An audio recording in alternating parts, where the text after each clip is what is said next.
So moving on, ladies and gentlemen, and before that, now I can make the announcement for the mine tour. The bus for the mine tour leaves tomorrow at 11 a.m. in the front of the hotel. And Clément, are you in the room? Can you stand up, please? Clément Sabaghi. He's the one taking you. He's very easy to recognize from afar because he has, like me, a cabochon polish. So it's quite easy. And Clément, he will be there to help you out. So thank you very much, Clément. Moving to our next speaker, Gianluca Maina. Parla italiano? Io non parlo italiano così. So he's in Italian. He's marketing director of Fura Gems. But let me just make a comment on the name. In Portuguese, Fura Gems stands for Fura Gemas. It's not drilling gems because direct translation stands for drilling gems. It is a mining company, and Fura is actually a Colombian mythical, very strongly culturally named in Colombia. Gianluca has worked in many industries, including in the jewelry industry for brands like the Grisogono, Harry Winston, also in the Worldwide Fund for Nature and the NBA in basketball. So he's really experienced in marketing. Gianluca, the floor is yours. Thank you very much. Thank you very much. Piacere. Thanks a lot. Thank you, everybody, for giving me this opportunity to speak just 15 minutes. I'm going to take you through some of the concepts that we have already seen. And I have to admit that speaking after Hell is not going to be an easy task. So I'm not going to walk around and I'll try not to read too much. But basically, I want to talk to you again about this competition or situation between aspiration in jewelry and expectation. And I'm going to talk weird from a miner about the jewelry consumers as well, because as said, we have this unique opportunity as a mining company to actually set the first step into what will become a unique storytelling and a unique story for the end consumer. So I would like to start with this nice ad from Harry Winston. And basically, you all remember probably the time where to sell jewelry, it was enough to have, of course, a beautiful piece, a drawing, and that would immediately resonate in customers' people with luxury, with inspiration, with glamour.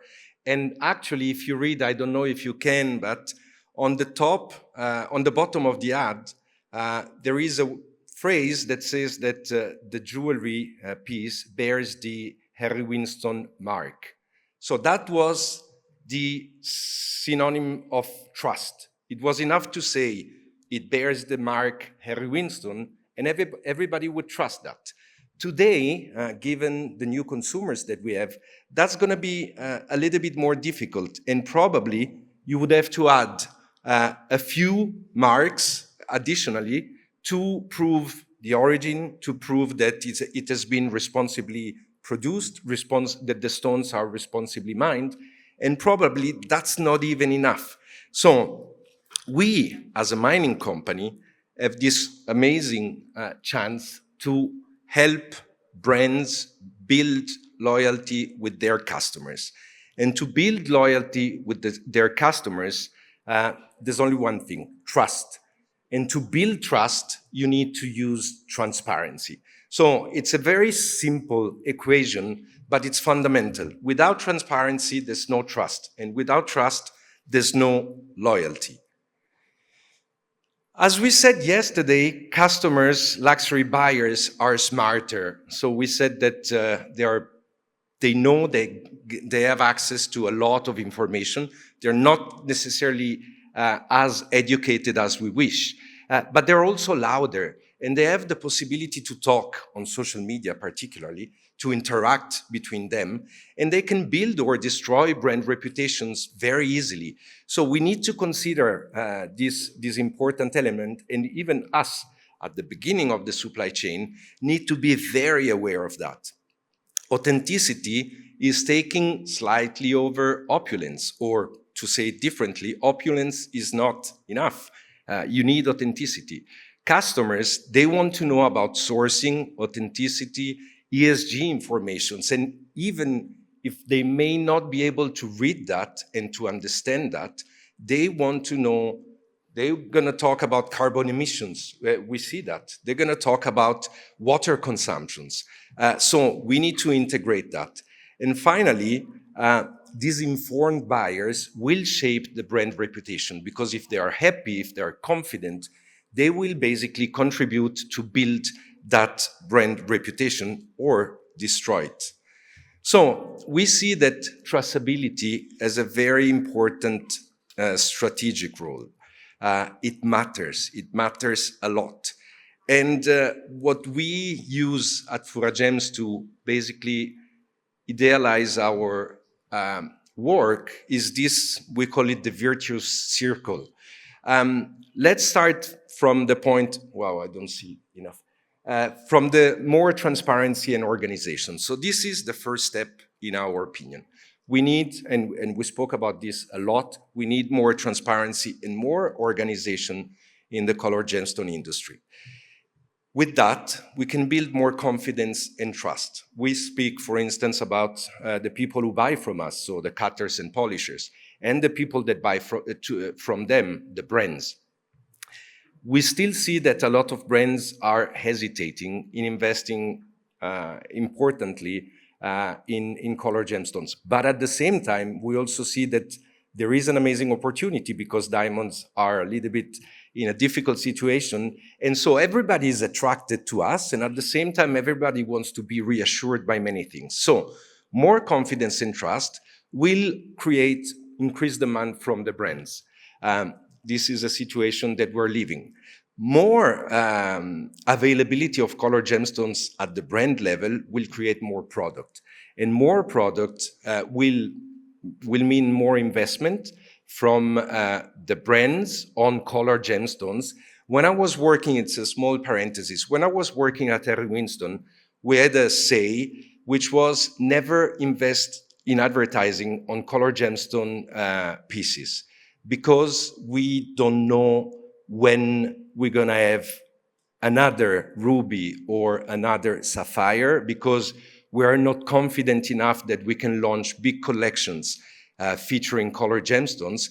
So basically all the ads were based on diamonds. This is changing. And so more availability of color gemstones amongst across the jewelers will generate this will to invest more. And we start to see it. We see beautiful ads featuring beautiful products with color gemstones. That will also generate more education across amongst the consumers, because the brands will have to educate them, will have to explain them what are the color gemstones, where do they come from, and that starts to become really a circle, because we feel that will nurture increased demand for color gemstones, and we go on and we go on. So all that is possible with traceability. Traceability is basically what unites all these steps. And again, for a mining company is extremely important. How do we do that, and which role can we play being at the beginning of the supply chain? I'm going to talk about this a little bit later, but this, I just wanted to show you the provenance proof blockchain, and there's many platforms, and I'm not advertising for any of those. We have started to use provenance proof from the beginning, and basically today, 100% of our production is sold with provenance proof blockchain digital twins. We can insert every kind of information that we want. Today, it's very basic. It's number of stones, if it's parcels, it's carats, it's where it has been mined, when it has been mined, and then once we sell the stone, it goes on. But tomorrow, and I'm going to finish my presentation after on that, tomorrow we're going to be able to use this platform to integrate a lot more information. And one of the challenges, how do we ensure that the whole chain will take over this digital twin? And how do we ensure potentially that, as I said, there's many platforms, do they talk to each other? If a brand is using Aura blockchain and we use provenance proof, what happens in the middle? can provenance proof be transferred to Aura blockchain? So we are talking a lot with these blockchain providers to try and understand how we can all work together to find a solution that at the end makes life easy for everybody and not complicated, because that's not the objective. So with instruments such as the blockchain, we can really create consumer value throughout the chain. And basically from mining to cutting to retail and to consumers, we can keep adding information and basically create a narrative for the product, for the finished product, that will potentially enable the final consumer through, imagine, a QR code to retrace the story of the piece that he's just bought.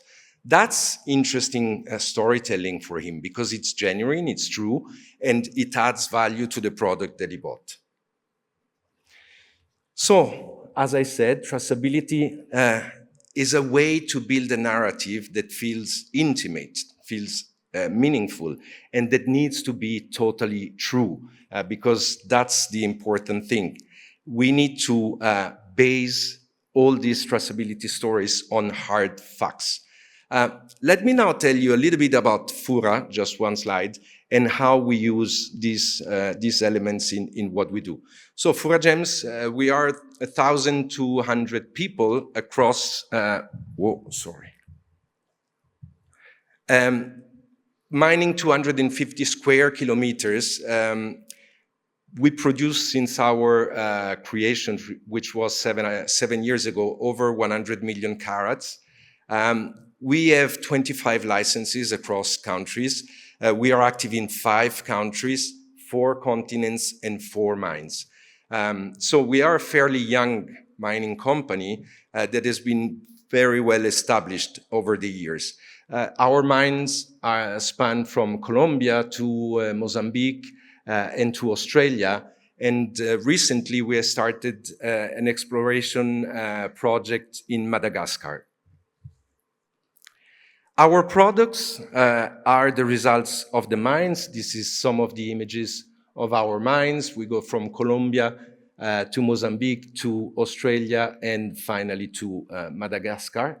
But they're also the results of Fura's people, these 1,200 people that work to extract the stones, to sort the stones. We have an amazing array of individuals. So 1,200 people means 1,200 stories. But that's not it. That's also the communities, and we spoke about communities yesterday and their importance. We have an impact with what we do, a huge impact over roughly 10,000 people that live in the communities surrounding our mines. Their stories become part of our gemstone stories as well. So, with that in mind, how do we bring this traceability to life? We are at the beginning of the chain, and what we own are the mine assets. So it's secured, it's licensed, that are guaranteed for the next 30 years. And as I said, we have Mozambique, Colombia, Australia, and the exploration in Madagascar. What do? We do responsible mining. So we have a very solid ESG policy in place. We have started the RJC certification 2 years ago, almost 2 years ago, and it should be accomplished by the end of the summer. So this is a very important step for us. We have decided to take RJC across all the mines. It's a challenge, and we are seeing it every day, but we believe that given the increased scrutiny that we have from brands, that would be a solid base on which we can build the growth for the company. The product that we extract, emeralds, rubies, and sapphires, is basically what we sell. And we sell it after being graded in our facilities, and we sell it through tenders and not auctions. After the presentation of yesterday, I should have changed, but I couldn't change it, I'm sorry. So we have 6 auctions per year. Actually, it mentions 8 because our emerald auctions are held both in Bangkok and Bogota. So basically it makes 8 events per year. And up until that point, we use we use provenance proof to certify every step. So, as I said before, we insert the date of the extraction, the location of the extraction. We add images of the products that we have extracted. We are looking at integrating additional ESG data, and I'm going to talk about that in a few slides, although I don't have a lot of time. And when we sell at the auction, we then transfer with the goods the digital twin. Our job today is to ensure that our clients are willing, if it's easy, to take on this and to transfer it to the brands. What we see as well by interacting increasingly with the brands is that there's an increasing demand from them to have that kind of information. So thanks to that, the products become a repository of memories, meaning, and people. They're not just a stone, and that's fundamental for the storytelling that we want to build. So the future of marketing for us is basically, given the quantity of ESG data that we are collecting today, because we need to, because we are requested by the brand to provide those, is basically how do you use those individual dots that are all the ESG data that we have, and how do we connect them to create a meaningful narrative? Can we use those, because those are the hard facts that I was talking about, can we integrate them into our storytelling so that for our clients and for the brands, it will be much easier to use them? Because we know that, oh, sorry, there was a video, but it doesn't work. Basically, we know that clients are very demanding and they want to receive those kind of information. And they're ready to be loyal and follow their brands forever, but they are ready to dump them as well if they're not happy.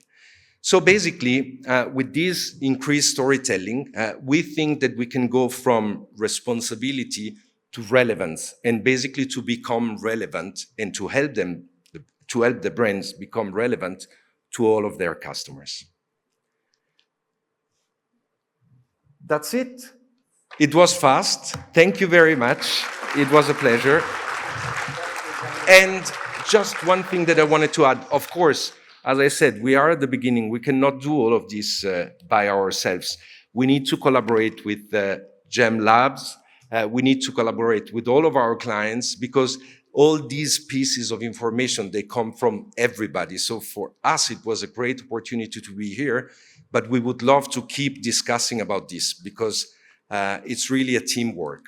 Thank you. Don't leave, because it's in an industry that is characterized by the fragmentation of very small artisanal miners. This is an example of a much larger approach to gemstone mining. So thank you very much indeed for the approach. The photo up, please.